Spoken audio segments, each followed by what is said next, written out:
आदरणीय प्रधानाचार्य जी, सभी अध्यापकगण और मेरे प्यारे मित्रों, आज हम सब यहाँ स्वतंत्रता दिवस मनाने के लिए एकत्रित हुए हैं। आज ही के दिन 15 अगस्त 1947 को अंग्रेजों की गुलामी से हमारे देश को आज़ादी मिली थी। आज़ादी का क्या मतलब है? आज़ादी कहने को सिर्फ एक शब्द है, लेकिन इसकी भव्यता को, इसकी विशालता को कोई भी शब्दों में नहीं बांध सकता।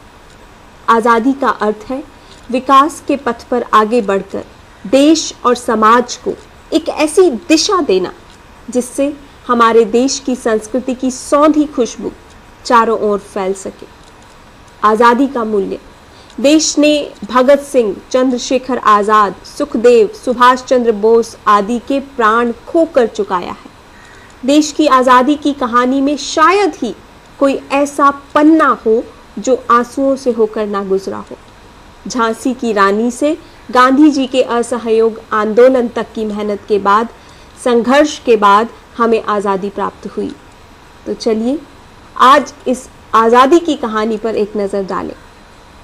सन 1957 के प्रथम स्वतंत्रता संग्राम के महायज्ञ का प्रारंभ झांसी की रानी और मंगल पांडे ने किया और अपने प्राणों को भारत माता पर न्योछावर कर दिया।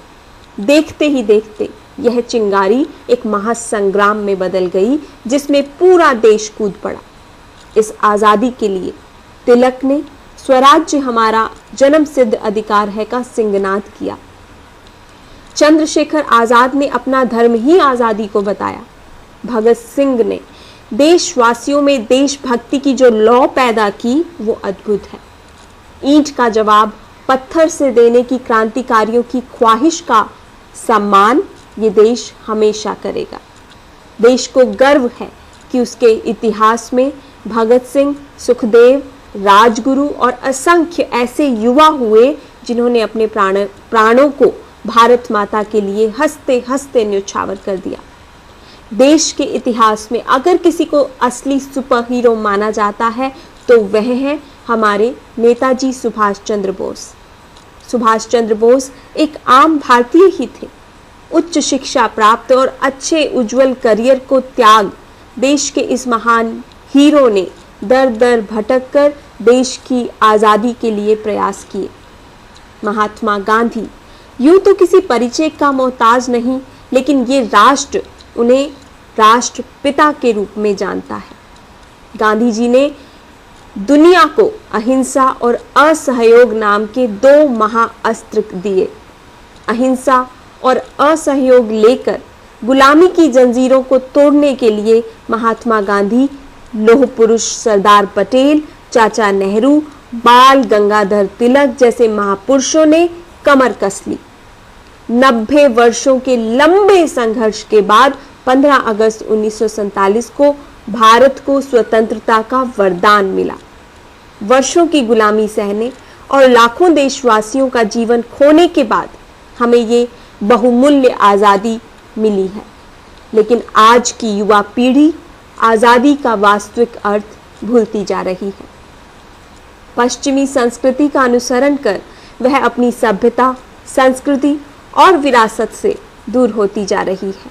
इस संदर्भ में किसी कवि ने खूब लिखा है कि भगत सिंह इस बार न लेना काया भारतवासी की, क्योंकि देशभक्ति के लिए आज भी सजा मिलेगी फांसी की। जिस आज़ादी के लिए हमने देश के कई महान वीरों की आहुति दी है, उस आज़ादी को ऐसे बर्बाद करना बिल्कुल सही नहीं है। हमें देश को भ्रष्टाचार, गरीबी, नशाखोरी, अज्ञानता से आज़ादी दिलाने की कोशिश करनी चाहिए। देश को आज एक नए स्वतंत्रता संग्राम की ज़रूरत है। इस स्वतंत्र देश के नागरिक होने के नाते हमें अपने आप से ये वादा करना है कि हम अपने देश को विकास की ऊंचाइयों तक लेकर जाएंगे और भारत को फिर से सोने की चिड़िया बनाएंगे, ताकि हमारे देशभक्तों और शहीदों का बलिदान व्यर्थ न जाए। जय हिंद, जय भारत।